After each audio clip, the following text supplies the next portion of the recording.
بسم الله الرحمن الرحيم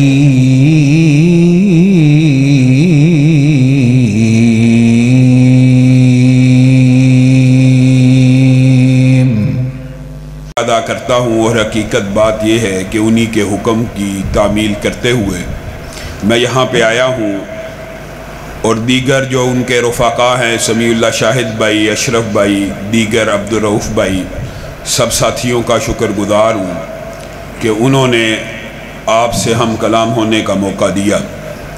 معزز سامعین گرامی قدر، میرے سے پہلے بھائی ایک بات آپ کے سامنے رکھ رہے تھے کہ رسول اللہ صلی اللہ علیہ وسلم کائنات کے سب سے خوبصورت انسان ہیں۔ یہ تھوڑی کو کم کروا دیں۔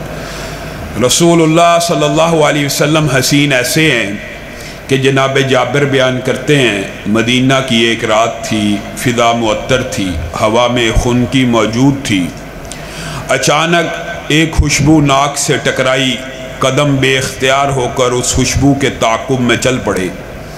کیا دیکھتا ہوں، چند ہی لمحوں کے بعد میں مسجد النبوی کے صحن میں پہنچ چکا ہوں، اور آمینہ کے لال سرخ رنگ کی چادر اوڑھے ہوئے مسجد النبوی کے صحن میں بیٹھے ہیں۔ آپ کہتے ہیں کہ ایک نظر آقا کے چہرے پر پڑی، دوسری آسمان کے چاند پر پڑی، اور دل سے یہ آواز نکلی، من وجہک المنیر لقد نوّر القمر۔ اگر چاند کو بھی حسن ملا، آقا آپ کے چہرہ پر انوار سے ملا۔ معزز سامعین گرامی قدر، رسول اللہ کی ذات بہت اعلیٰ ہے، رسول اللہ بڑے خوبصورت ہیں۔ یہ ہر بندہ مومن کا، ہر بندہ مسلم کا عقیدہ ہے۔ ذات بڑی اعلیٰ ہے، خوبصورت بہت ہیں۔ والضحیٰ کا چہرہ لے کے آئے ہیں، واللیل کی زلف لے کے آئے ہیں، علم نشرہ کا سینہ لے کے آئے ہیں، ما ذاق البصر کی نگاہ لے کے آئے ہیں۔ لیکن ایمانداری سے بتلائیے گا، یہ عقیدہ تو ہر مسلمان کا ہے کہ رسول اللہ کی ذات، رسول اللہ کا حسن، رسول اللہ کا مقام بڑا اعلیٰ ہے۔ کتنا اعلیٰ ہے؟ سبحان الذی اسریٰ بعبدہ لیلا من المسجد الحرام الی المسجد الاقصی۔ جب مسجد اقصی پہنچے، جبریل امین کے ہمراہ تھے، وہاں پہ بڑے نورانی چہرے دیکھے، بڑے خوبصورت اور سرخ و سفید چہرے دیکھے۔ جبریل امین سے پوچھا کون لوگ آئے ہیں؟ کہا آدم سے لے کر عیسیٰ تک جتنے رسول اور پیغمبر دنیا میں آئے تھے، معجزانہ طور پہ آج انہیں اتارا گیا ہے۔ یہ کیا کرنے کے لیے آئے ہیں؟ یہ نماز کو ادا کرنے کے لیے آئے ہیں۔ یہ نماز ادا کیوں نہیں کر رہے؟ تو جبریل امین نے نبی کریم کے کاندھہ اقدس کے اوپر اپنے ہاتھوں کو رکھا، اور کم و بیش 1,24,000 انبیاء کے مصلی امامت پہ کھڑا کر دیا کہ ان کو آپ کا انتظار ہے، آپ ان کے امام ہیں، یہ آپ کی وجہ سے رکے ہوئے ہیں، ان کی امامت کروائیے۔ نبی کا مقام تو اعلیٰ ہے، ذات تو اعلیٰ ہے، عقیدہ آپ کا بھی ہے، عقیدہ دیوبند کا بھی ہے، عقیدہ بریلوی کا بھی ہے۔ کتنی اعلیٰ ہے کہ آپ کی سفارش سے حساب کتاب شروع ہوگا، آپ کے قدموں پہ لوگ حشر کے دن چلیں گے، آپ وہ پہلے ہوں گے جو جنت کا دروازہ کھٹکائیں گے۔ جنت کا دروگا پوچھے گا، حاضر پوچھے گا کون ہیں، آپ کا نام کیا ہے؟ رسول اللہ صلی اللہ علیہ وسلم کہیں گے میں محمد ہوں صلی اللہ علیہ وآلہ وسلم۔ اس وقت حاضر کیا جواب دے گا؟ ایک جواب دے گا، وہ کتنا عظیم جواب ہوگا۔ وہ کہے گا جب سے جنت بنی ہے، جب سے اللہ نے جنت کو پیدا کیا، اس کو دروازے لگائے، مجھے یہاں پہ بٹھایا ہوا کہ ایک وقت آئے گا، ایک شخص آئے گا، دروازے کو کھٹکائے گا، تم نے اس سے نام پوچھنا ہے، اگر وہ نام محمد ہوگا دروازوں کو کھول دینا ہے۔ یہ ذات تو اعلیٰ ہے، لیکن سمجھنے کی ضرورت یہ ہے، اور ایمان کی بات بھی سمجھ لیجئے، میں آپ بریلوی دیوبندی اہل حدیث اس وقت تک مومن نہیں ہو سکتا جب تک نبی کریم اس کو اس کی اولاد سے، مال سے، جان سے، اپنے نفس سے زیادہ محبوب نہ ہو جائیں۔ لیکن یہاں پہ رکیے، یہاں پہ ذرا غور کیجئے، آپ کو ایک دعوت فکر دینا چاہتا ہوں۔ رسول اللہ صلی اللہ علیہ وسلم نے جب تک اعلان نبوت نہیں تھا کیا، کیا نبی کی ذات کا قریش مکہ کا کافر منکر تھا؟ کیا رسول اللہ صلی اللہ علیہ وسلم کی ذات کی فضیلت کا انکار کرنے والا تھا؟ رسول اللہ نے عالم جوانی کے اندر، آپ سب نے یہ واقعہ پڑھا ہوا، حجر اسود کو لگوایا. رسول اللہ مکہ کے اندر چلتے تھے، مکہ کے اندر اعلان نبوت نہیں تھا، تب بھی کفار مکہ کیا کہہ رہے تھے؟ الصادق جا رہا ہے، الامین جا رہا ہے. رسول اللہ کی ذات کا کوئی منکر نہیں ہے. رسول اللہ کی ذات کے اعلیٰ ہونے کے منکر آج بڑے بڑے مستشرقین بھی نہیں ہیں، آج بڑے بڑے کفار بھی نہیں ہیں. ان کو دنیا کا ایک بڑا آدمی سمجھنے میں ہم سب متفق ہیں. اختلاف کہاں ہے؟ ذات تو نبی کی اعلیٰ، مقام تو نبی کا اعلیٰ، لیکن بات میرے مولوی کی اعلیٰ ہے، بات میرے امام کی اعلیٰ ہے، بات میرے فقیہ کی اعلیٰ ہے، بات میرے پیر کی اعلیٰ ہے. اگر آپ کو، مجھے، امت محمدیہ کو یہ مسئلہ سمجھ آ جائے، سارے اختلاف ختم ہو جائیں. اور میرے بھائیو، جس طرح ذات نبی کی اعلیٰ ہے اسی طرح بات بھی نبی کی اعلیٰ ہے. کتنی اعلیٰ ہے، کتنی اعلیٰ ہے، یہ آپ نے نہیں سمجھا. رسول اللہ صلی اللہ علیہ وسلم حج کی فضیلتیں بیان کر رہے ہیں. صحابی کے ذہن میں سوال آ گیا، اور سوال کا پیدا ہونا کوئی اچنبے کی بات نہیں ہے. افی کلی عامن یا رسول اللہ، کیا یہ حج ہر سال فرض ہے؟ سوال پیدا ہو سکتا ہے. رسول اللہ اتنے فضائل بیان کر رہے ہیں کہ جو حج کرے گویا آج ہی ماں کے پیٹ سے پیدا ہوا. کیا یہ حج ہر سال کے لیے فرض ہے؟ اور میرے بھائیو، یہ عقیدے کا، یہ منہج کا اختلاف ہے. کہاں در در کی ٹھوکریں کھاتے ہو؟ رسول اللہ خاموش رہے. 3 مرتبہ پوچھا، رسول اللہ خاموش رہے. 4تھی مرتبہ کہا کہاں پہ ہے وہ، اس کو بلایا جائے. وہ آئے صحابی. رسول اللہ صلی اللہ علیہ وسلم نے جو بیان کی بات، جو نقطہ نظر بیان کیا، جو منہج بیان کیا، وہ منہج، وہ عقیدہ، وہی پیغام اہل حدیث ہے. رسول اللہ صلی اللہ علیہ وسلم نے کہا لو قلت نعم، اگر میری زبان سے صرف نعم 3 حرف جی ہاں نکل جاتا تو حج میری امت کے اوپر ہر سال کے لیے فرض ہو جاتا. بتائیے، یہ عقیدہ ہے کہ رسول اللہ کی بات دین ہے. ایک مسافر رسول اللہ صلی اللہ علیہ وسلم کے پاس آیا، آ کے کہنے لگا کہ اسلام کیا ہے، ایمان کیا ہے، احسان کیا ہے. آپ نے حدیث جبریل سب نے سنی ہوگی. رسول اللہ صلی اللہ علیہ وسلم کے ساتھی استجاب میں مبتلا ہو گئے کہ سوال بھی خود کرتا ہے، اور جب رسول اللہ جواب دیتے ہیں تو کہتا ہے صحیح جواب دیا. گویا جواب کا پتہ ہے، تب ہی تو کہہ رہا ہے کہ درست جواب دیا. اور اگر جواب کا پتہ ہے تو سوال کیوں کرتا ہے؟ میرے بھائیو، یہ حدیث ہی اگر سمجھ آ جائے تو اہل حدیث کا منہج، اہل حدیث کا منشور، اہل حدیث کا پیغام پوری امت محمدیہ کو سمجھ آ جائے گا. جبریل امین ایک انسان کی شکل میں آئے ہیں، مسافر کی حالت میں آئے ہیں، سوال کر رہے ہیں. ابھی صحابہ کو نہیں پتا جبریل ہیں، لیکن حیران ہے، سوال بھی خود کرتے ہیں، اور جب نبی کریم جواب دے دیتے ہیں تصدیق بھی کرتے ہیں. نبی کریم جب وہ چلے گئے تو نبی کریم صلی اللہ علیہ وسلم نے صحابہ کو مخاطب ہو کے کہا جبریل امین آئے تھے. اچھا، یہ جبریل امین تھے؟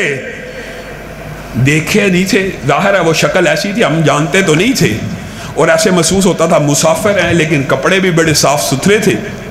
اچھا جبریل امین آئے تھے. جی ہاں، تمہیں تمہارا دین سمجھا کے گئے ہیں. اس جملے کے اوپر آپ نے غور کرنا، تمہیں تمہارا دین سمجھا کے گئے. اے اللہ کے رسول، ہمیں ہمارا دین سمجھا کے گئے ہیں. میرے بھائیو رکو، غور کرو. جبریل امین کون ہے؟ جبریل امین اللہ کا بھیجا ہوا فرشتہ ہے. انہو لقول رسول کریم ذی قوت عند ذی العرش مکین مطاع ثم امین. اگر عام فہم محاورے میں ترجمہ کیا جائے تو اللہ کا ہمسایہ ہے، عرش عظیم کے قریب رہتا ہے، بڑا بابرکت ہے، بڑا برگزیدہ ہے. وہ جبریل بھی اگر زمین پہ آئے تو رسول اللہ صلی اللہ علیہ وسلم کی بارگاہ میں پیش ہوتا ہے، اور رسول اللہ صلی اللہ علیہ وسلم سے سوال کرتا ہے. اگر دین جبریل امین کی بات کا نام ہوتا تو رسول اللہ صلی اللہ علیہ وسلم صحابہ کو مخاطب ہو کے کہتے جبریل آسمان سے آئے ہیں، آپ کے سامنے گفتگو کریں گے، آپ ان کی تقریر سن لیجئے. یہ نہیں کہا. بلکہ کیا کہا جبریل آئے ہیں اور تمہیں تمہارا دین سمجھا کے گئے ہیں. مطلب یہ ہے دین اس وقت دین بنتا ہے جب وہ الفاظ رسول اللہ کی زبان سے ادا ہو جائیں، ورنہ جبریل بھی آ جائے تو رسول اللہ اگر زبان سے الفاظ ادا نہیں کریں گے تو وہ دین نہیں بنے گا. آج ہم کن لوگوں کے پیچھے چل رہے ہیں؟ آج امتیوں کے اقوال، آج امتیوں کی تفہیم، آج امتیوں کی تفسیر میرے اور آپ کے لیے حجت ہے. اور حدیث کا اور اہل حدیث کا پیغام یہ ہے جو رسول اللہ نے پیغام حضرت عمر کو دیا تھا. وہ کیا تھا؟ کیا تھا؟ بھول گئے وہ واقعہ؟ تورات کھولی ہوئی ہے. تورات ایمانداری سے بتاؤ آسمان سے نازل ہوئی ہے کہ نہیں؟ اللہ کا کلام ہے کہ نہیں؟ اللہ کی کتاب ہے کہ نہیں؟ اگرچہ تحریف موجود تھی لیکن کہاں سے نازل ہوئی ہے؟ آسمان سے. کس کا کلام ہے؟ اللہ کا. کس کا پیغام ہے؟ اللہ کا. عمر اس کو کھول کے کھڑے ہیں اور خوشی سے پڑھ رہے ہیں اللہ کا کلام ہے، اللہ کا کلام ہے. اور رسول اللہ صلی اللہ علیہ وسلم کی پیشانی پہ سلوٹیں پڑ گئی ہیں. یہ ہمارا منہج ہے، یہ ہمارا عقیدہ ہے جو رسول ہاشمی نے آپ تک، میرے تک، صحابہ تک پہنچا دیا. حضرت ابو بکر نے کہا تیری ماں تجھے گم پائے، رسول اللہ کے چہرے کو نہیں دیکھتا. حضرت عمر نے چہرہ دیکھا، سمجھ گئے رسول اللہ ناراض ہیں. اور رسول اللہ نے جو ناراضگی کا اظہار کیا آپ نے اس کے اوپر غور کرنا ہے. لو بدا لکم موسیٰ فاتبعتموہ وترکتمونی لظللتم عن سواء السبیل. اور میرے بھائیوں کہاں ٹامکٹویاں مار رہے ہو، کہاں در در کی ٹھوکریں کھا رہے ہو؟ اللہ کے رسول تورات کے سامنے، کلام اللہ کے سامنے یہ بات کہہ رہے ہیں اے عمر اگر موسیٰ بھی آ جائیں، موسیٰ بھی آ جائیں اور تم ان کی پیروی کرنا شروع کر دو تو تم راہ رات سے ہٹ جاؤ گے، راہ رات سے گمراہ ہو جاؤ گے، سیدھے راستے کو چھوڑ کر باطل کے پیچھے چلنا شروع ہو جاؤ گے. مجھے ایمانداری سے بتانا موسیٰ جلیل القدر پیغمبروں میں سے ہے کہ نہیں؟ رسول ہے کہ نہیں؟ اگر نبی کے بعد موسیٰ کی بات، اگر نبی کے بعد کلام تورات کا نبی کی حدیث کے بعد نہیں چل سکتا تو کسی کی امامت کیا چل سکتی ہے؟ کسی کی فقاہت کیا چل سکتی ہے؟ کسی کی مولویت کیا چل سکتی ہے؟ کیا دین علامہ کی بات کا نام ہے؟ کیا دین مولوی کی بات کا نام ہے؟ لو کان موسیٰ حیا وادرک نبوتی لاتبعنی. اگر موسیٰ زندہ ہو کے بھی آ جائیں اور اگر موسیٰ زندہ بھی ہوتے، یہ بھی ترجمہ کیا جا سکتا ہے، اور میری نبوت کو پا بھی لیتے تو اس وقت تک سیدھے راستے پہ نہ چلتے جب تک میری پیروی نہ کرتے. نبیوں کو اللہ قرآن پاک میں حکم دے رہا ہے کہ ہم نے ان سے میثاق لیا، ہم نے ان سے وعدہ لیا کہ تمہیں میں رسول بناؤں گا، تمہیں میں پیغمبر بناؤں گا، لیکن مجھ سے وعدہ کرو. اور جو رسولوں سے وعدہ تھا آج امتی اس وعدے کو فراموش کر کے، رسولوں اور پیغمبروں سے تو وعدہ اللہ یہ لے رہا ہے اگر تمہاری زندگی میں، تمہاری نبوت میں، تمہاری رسالت میں وہ رسول ہاشمی آ جائے، تم نے اپنی نبوت کو نہیں چلانا. لَتُؤْمِنُنَّ بِهِ وَلَتَنْصُرُنَّهُ. پھر تم نے اس کی حدیث کے اوپر ایمان لے کے آنا ہے اور اس کا مددگار بن جانا ہے. میں اور آپ کہاں در در کی ٹھوکریں کھا رہے ہیں؟ رسول اللہ صلی اللہ علیہ وسلم کی حدیث کو ہم نے بڑا معمولی سمجھ لیا. اور کیسے سمجھا؟ یہ نیت نیک ہونی چاہیے. نیت نیک ہو تو جو مرضی دین میں ایجاد کر لو. دین مکمل ہے، دین کامل ہے، دین اکمل ہے.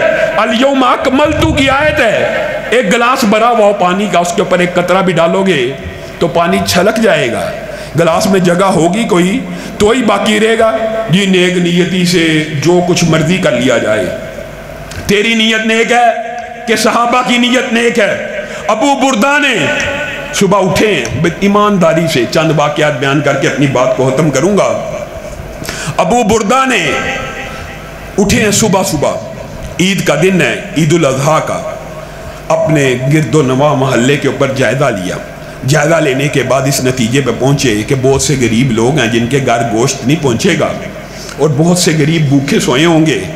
آج ابو بردہ اپنی بکری کو صبح اٹھتے ساتھ ذبح کرے گا اور ذبح کرنے کے بعد گوشت گھر گھر میں پہنچائے گا. نیت نیک ہے کہ بد ہے؟ اس سے نیک نیت ہو سکتی ہے؟ نیت یہ ہے کہ اگر غریب کے پیٹ میں پہلا لقمہ ڈلے تو ابو بردہ کی بکری کا ڈلے. اور بکری کو ذبح کیا، لوگوں کے گھروں میں تقسیم کیا، رسول اللہ کے پیچھے عید کی نماز پڑھنے کے لیے آ گئے اور رسول اللہ کو خوشی سے بیان کر رہے ہیں ابو بردہ نے صبح صبح بکری کو ذبح کیا، غریبوں میں بانٹ دی۔ رسول اللہ کی پیشانی کے اوپر شکنیں پڑنا شروع ہو گئیں، اے ابو بردہ تیری یہ بکری صدقے کی بکری تو ہو سکتی ہے لیکن قربانی کی بکری نہیں ہو سکتی، کیونکہ رسول اللہ کا یہ فرمان ہے قربانی اگر ہوگی تو عید کی نماز کے بعد ہوگی۔ بتائیے عید کی نماز کتنی دیر میں ادا ہو جاتی ہے؟ 2 رکعتیں، کتنا ٹائم لگتا ہے؟ اگر حدیث رسول ہوگی، اگر عید کی نماز 5 منٹ پہلے عید کی نماز پڑھے بغیر صحابی نیک نیتی سے بکری ذبح کرے، اللہ اس کی نیت قبول کر رہا ہے، نبی کریم اس کی نیت قبول کر رہے ہیں۔ اور میرے بھائیو دین کے بارے میں تمہیں کسی نے بڑا ہی مغالطہ ڈال دیا، فمن کان یرجو لقاء ربہ فلیعمل عملا صالحا ولا یشرک بعبادت ربہ احدا۔ عمل صرف 2 ہی قبول ہیں، ایک وہ جو اللہ کے لیے ہو، خالص ہو، ریاکاری سے پاک ہو، اور دوسرا عمل صالح ہو، اور عمل صالح وہ عمل ہے جس کے اوپر رسول اللہ صلی اللہ علیہ وسلم کی مہر ہے، نیت جی نیک ہونی چاہیے۔ حضرت عمر نے ایک صحابی کو طواف کے دوران رکن یمانی کے ساتھ لپٹتا ہوا دیکھا۔ اب انسان خانہ کعبہ کا طواف کر رہا ہے، اللہ کی محبت پیدا ہوگی، زاروں کے تار اس سے لپٹ کے اس کو چومنے ہیں۔ یہ صحابی کی نیت نیک ہے کہ بد ہے؟ اما تفت مع الرسول صلی اللہ علیہ وسلم، حضرت عمر نے اس کو مخاطب ہو کے کہا یا اللہ کیا تو نے رسول اللہ کے ساتھ طواف نہیں تھا کیا؟ جی ہاں کیا تھا۔ یہ جو تو عمل کر رہا ہے کیا رسول اللہ نے یہ عمل رکن یمانی کے ساتھ کیا تھا کہ حجر اسود کے ساتھ کیا تھا؟ حجر اسود کے ساتھ کیا تھا۔ جذبات مغلوب ہو گئے، اللہ کی محبت غالب آ گئی، میرا دل چاہا میں اس کو چمٹوں، میں اس کو لپٹوں۔ اس سے بلند نیت، اس سے اچھی نیت کسی کی ہو سکتی ہے؟ حضرت عمر نے کہا اگر تو نے اپنا یہ عمل دہرایا تو میں عمر تجھے درے لگاؤں گا۔ آپ یہ سمجھتے ہیں کہ نیک نیتی کی بنیاد کے اوپر جو مرضی عمل دین کے اندر گھڑ لیا جائے؟ آپ کو یہ کھلی اجازت کس نے دی ہے؟ یہ فقیہان حاضر نے، یہ فقیہان عصر نے آپ کے ذہن میں یہ مغالطے ڈالے ہوئے ہیں۔ اسی طرح حضرت ابو بکر کے دور کے اندر ایک آدمی نے آواز لگائی، کیا آواز لگائی؟ لبیک یا ذا المعارج، لبیک اللہم لبیک، اس کا مطلب ہے اللہ میں حاضر ہوا۔ لبیک یا ذا المعارج، اے بلندیوں والے رب میں حاضر ہوا۔ دونوں میں کتنا کو فرق ہے؟ نیت بھی نیک ہے، اللہ کی صفت بھی ہے، صحیح وحی سے ثابت بھی ہے۔ ابو بکر نے کہا رکو، کیا تجھے تلبیح کے الفاظ نہیں آتے جو رسول اللہ صلی اللہ علیہ وسلم ادا کرتے ہیں؟ جی ہاں مجھے آتے ہیں، پڑھ۔ کہا لبیک اللہم لبیک۔ کہا اگر ان کے علاوہ تو نے کوئی لفظ اپنی طرف سے ایجاد کیا میں ابو بکر تجھے دھرے لگاؤں گا۔ آپ بتائیے میں اور آپ کس باغ کی مولی ہیں، کس کھیت کی مولی ہیں؟ صحابہ وہ ہیں جنہوں نے صرف ذات کے ساتھ پیار نہیں کیا، بات کے ساتھ بھی پیار کیا۔ یہی ہمارا مقصد ہے، یہی ہمارا مشن ہے۔ اور صحابہ نے کیسے رسول اللہ صلی اللہ علیہ وسلم کے ذات کے ساتھ محبت کی، اللہ کی قسم قربان جائیں، ذات کے ساتھ نہیں کی، ساتھ ساتھ بات کے ساتھ بھی کی۔ ذات کی محبت ایسی تھی، اتنی عظیم محبت تھی، آپ نے بہت سے قائدین دیکھے ہوں گے، لیکن جو شمع رسالت کے پروانے تھے، جو یہ خادم تھے، انہوں نے رسول اللہ سے ایسی محبت کی ہے۔ رسول اللہ صلی اللہ علیہ وسلم اگر وضو کا پانی استعمال کیا کرتے تھے تو یہ جانثاران ایسے ہوتے تھے اس پانی کو زمین پہ گرنے نہیں تھے دیتے اور اس کو اپنے جسم کے ساتھ مل لیتے تھے۔ رسول اللہ کے منہ سے کبھی لعاب یا تھوک نکلتی تھی تو کسی صحابی کا ہاتھ آگے ہوتا تھا کہ میرے ہاتھ پہ گر جائے میں اپنے جسم پہ مل لوں۔ یہ تو ذات کی محبت ہے، لیکن کیا یہ محبت صرف ذات تک کی؟ نہیں، اللہ کی قسم صحابہ نے ایمان کو ایسا پورا کیا۔ جب رسول اللہ صلی اللہ علیہ وسلم نے بات آئی ہے ضمنی طور پہ تو یہ بھی سمجھ لیجئے، جب رسول اللہ صلی اللہ علیہ وسلم نے یہ بات صحابہ کو گواہ بنا کے کہی تھی نا کہ کیا تم گواہ ہو میں نے دین مکمل پہنچا دیا؟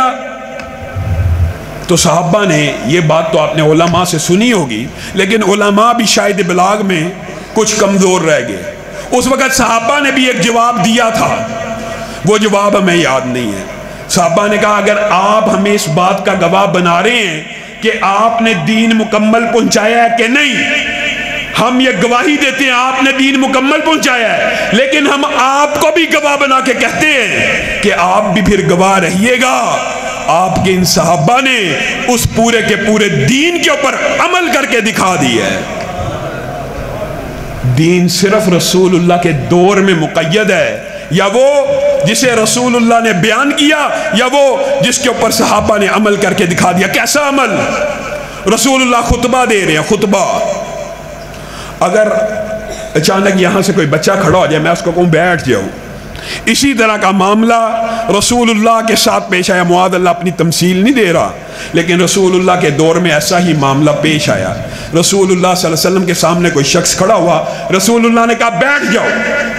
ایک صحابی ابھی مسجد کے باہر ہے، جہاں پہ آپ جوتیاں اتارتے ہیں اس سے بھی باہر کھڑے ہیں، ان کے کان سے یہ آواز ٹکرائی بیٹھ جاؤ، بیٹھ گئے۔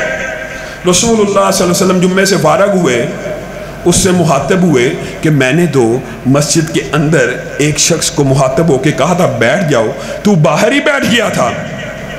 اب وہ جو صحابی کا جواب ہے، جو زبان حال سے رسول اللہ کی بارگاہ میں یہ التجائیں کر رہا ہے، فریادیں کر رہا ہے اور گزارش پیش کرنے کی کوشش کر رہا ہے، اس کا اردو ترجمہ یہ ہے، اے رسول اللہ آپ کا حکم کان سے ٹکرایا، بیٹھ جاؤ، اگر میں کھڑا ہو جاتا میرا ایمان ضائع ہو جاتا۔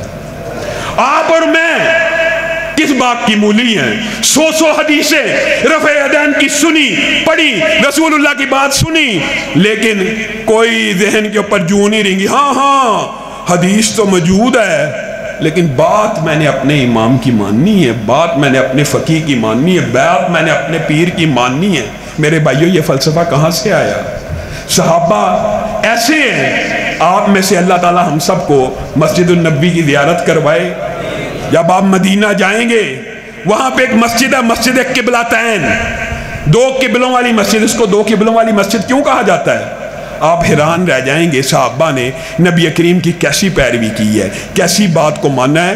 یہ وہ جگہ ہے کہ رسول اللہ صلی اللہ علیہ وسلم نے جب عصر کی پہلی نماز کو مسجد النبی میں خانہ کعبہ کی طرف ادا کیا تو ایک صحابی نے وہاں سے پڑھی تھی، رستے میں گزرا، مغرب کا وقت تھا، مسجد قبلتین میں پہنچا، بعض روایات میں عصر کا وقت تھا، لیکن راجح موقف یہی ہے مغرب کے وقت وہاں پہ پہنچا تو دیکھا کہ یہاں کے صحابی سارے بیت المقدس ہی کی طرف منہ کر کے نماز پڑھے، اور کس عالم میں حالت رکوع میں۔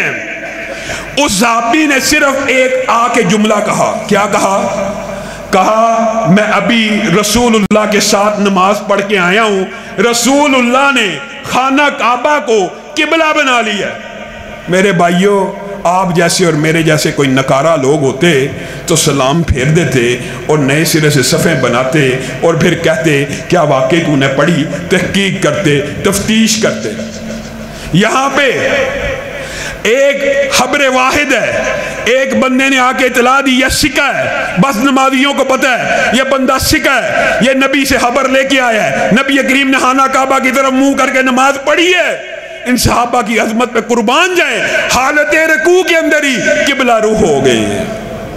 اور اگر پوچھا جائے تو زبان حال سے یہ کہہ رہے ہیں کہ نبی کا حکم آ جائے کہ قبلہ روح ہو جاؤ تو رکوع سے سر اٹھا لیں تو ایمان ضائع ہو جائے۔ میرے بھائیوں، رسول اللہ صلی اللہ علیہ وسلم نماز کے اندر ہے، نماز کے اندر اچانک جوتیوں کو اتار دیتے ہیں، پیچھے پوری صفیں صحابہ کی بنی ہوئی ہیں، سب جوتیوں کو اتار دیتے ہیں۔ نبی کریم صلی اللہ علیہ وسلم سلام پھیرنے کے بعد کہتے ہیں مجھے تو جبریل امین نے آ کے خبر دی ہے کہ تمہاری جوتی کے نیچے، آپ صلی اللہ علیہ وسلم کی جوتی کے نیچے کوئی ایسی چیز لگی ہے، میں نے تو اس لیے اتار دی۔ اور صحابہ زبان حال سے اس بات کا اعلان کر رہے ہیں اے اللہ کے رسول، آپ نے جوتی اتار دی، ہم نہ اتارتے تو ہمارا ایمان ضائع ہو جاتا۔ اللہ کی قسم صحابہ نے رسول اللہ کی باتوں کے اوپر عمل ایسے کیا ہے کہ ایک صحابی کا عجیب و غریب واقعہ ہے۔ نبی کریم چل رہے ہیں، صحابی پیچھے رک گیا ہے، نبی کریم مڑ کے دیکھتے ہیں اور پوچھتے ہیں ساتھ چلتا کیوں نہیں؟ کہا آقا ایک نشیبی جگہ آئی تھی، ایک گھڑا سا آیا تھا، ایک لائن سی آئی تھی، آپ نے اس گھڑے کو کراس کیا، میری نظر اچک گئی، مجھے علم نہ ہو سکا آپ نے دایاں پاؤں پہلے رکھا ہے کہ بایاں پاؤں پہلے رکھے۔ یہ صحابہ کا ایمان ہے۔ اور صحابہ کا ایمان کیسا ہے؟ حضرت علی کا آج درد دل کے ساتھ یہ بات بھی کہتے ہیں، ہمارے بھائیوں نے مسلمان ہیں، کلمہ گو ہیں، رسول اللہ کی محبت میں کیک کو کاٹا ہے اور کیک کے اوپر نام محمد بھی لکھا ہے، اس کے اوپر چھریوں کو بھی چلا دیا ہے، معاذ اللہ ثم معاذ اللہ۔ یہ علی وہ ہیں، رسول اللہ خود کہہ رہے ہیں میرے نام کو مٹا دو، کہا اللہ کے رسول لکھ دیا ہے، مٹانے کی جسارت میں نہیں کر سکتا، اگر آپ چاہتے ہیں تو خود مٹا دیجئے۔ آپ اور میں کن لوگوں کی باتوں میں آ کر اپنے اس منہج کو، اپنے اس عظیم الشان پیغام کو آپ گلی گلی کوچا کوچا اس نظریے کو لے کے جائیے کہ رسول اللہ کی حدیث دین ہے، رسول اللہ کی بات کی بھی وہی اہمیت ہے جو ان کی ذات کی اہمیت ہے۔ سبحان ربک رب العزت عما یصفون والسلام علی المرسلین والحمد للہ رب العالمین۔